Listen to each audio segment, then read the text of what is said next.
مور جتنا اب خوبصورت ہے اس سے کہیں زیادہ جنت میں خوبصورت تھا۔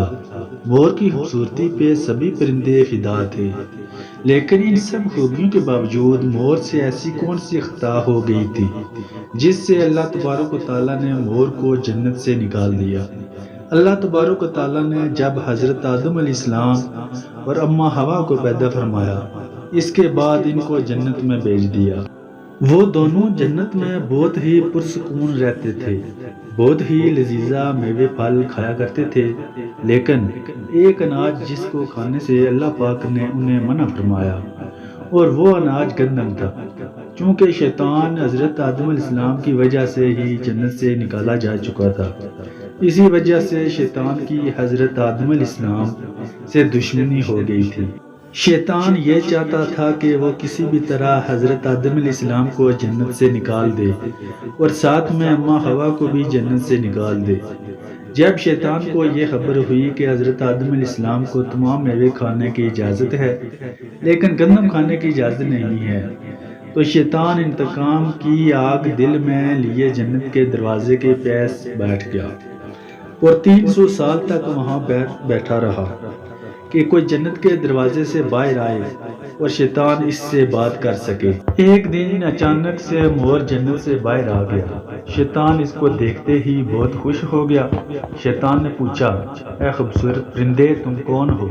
مور بولا، میں مور ہوں، اب تم اپنا تعارف کرواؤ۔ شیطان نے جواب دیا کہ میں عالم کروبیہ کا ایک فرشتہ ہوں، میں اللہ پاک کی عبادت سے ایک پل بھی غافل نہیں ہوں، میں چاہتا ہوں کہ میں جنت میں جاؤں، وہاں کی نعمتوں کا اپنی آنکھوں سے مشاہدہ کروں۔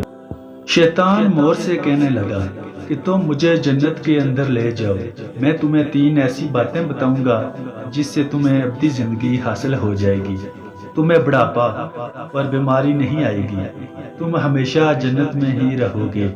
شیطان کی یہ باتیں سن کر لالچ میں آ کر مور نے کہا کہ مجھ میں تو اتنی طاقت نہیں کہ میں تمہیں جنت کے اندر لے جاؤں، لیکن ایک سانپ میرا دوست ہے، وہ شاید تمہاری مدد کر سکے۔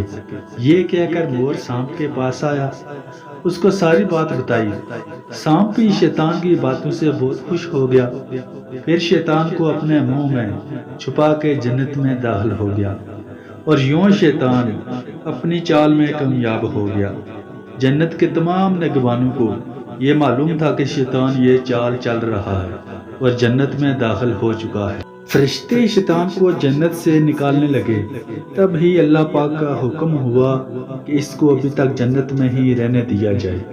وہ فرشتے اللہ تبارک و تعالیٰ کے حکم سے رک گئے۔ شاید یہ حضرت آدم علیہ السلام کا امتحان تھا۔ شیطان حضرت آدم علیہ السلام کے پاس اور اماں حوا کے پاس جا کر اپنی محبت کا اظہار کرنے لگا۔ وہ دونوں ہی شیطان کو پہچان نہ سکے، کیونکہ ماضی کے مقابلے میں شیطان کی شکل تبدیل ہو چکی تھی۔ شیطان کہنے لگا کہ میں چاہتا ہوں کہ آپ دونوں ہمیشہ جنت میں اسی طرح زندگی گزاریں، ہمیشہ خوش رہیں۔ حضرت آدم علیہ السلام اس کی بات بہت غور سے سننے لگے۔ شیطان نے کہا، اگر آپ میری بات مان جائیں تو آپ کو جنت کی اور بھی تمام سہولتیں ملیں گی۔ حضرت آدم علیہ السلام شیطان کے بہکاوے میں آ کر کہنے لگے، یہ کس طرح ممکن ہے؟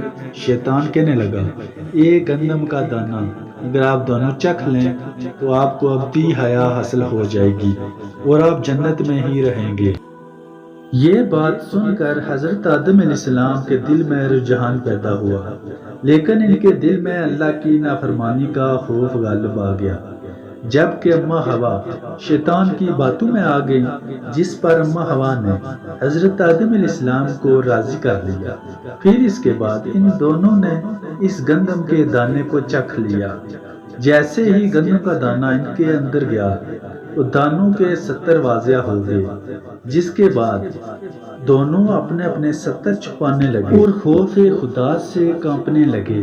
اسی دوران اللہ تبارک و تعالیٰ نے فرشتوں کو یہ حکم دیا کہ حضرت آدم علیہ السلام اور اماں حوا دونوں کو زمین پر اتار دو۔ حضرت آدم علیہ السلام کو سری لنکا کے قریب نیچے زمین پہ بھیج دیا، جبکہ اماں حوا کو جدہ کی سرزمین پر اتارا گیا۔ جن خوبصورت پیروں سے چل کر مور شیطان کو جنت کے اندر لے کر گیا آیا تھا، وہی خوبصورت پاؤں اللہ پاک نے مور سے لے لیے۔ سانپ جو اپنے منہ میں شیطان کو چھپا کر لایا تھا، اس کے منہ کی خوبصورت خوشبو کو چھین کر اس میں زہر ڈال دیا گیا، پھر مور کے ساتھ ساتھ سانپ کو بھی جنت سے نکال دیا گیا۔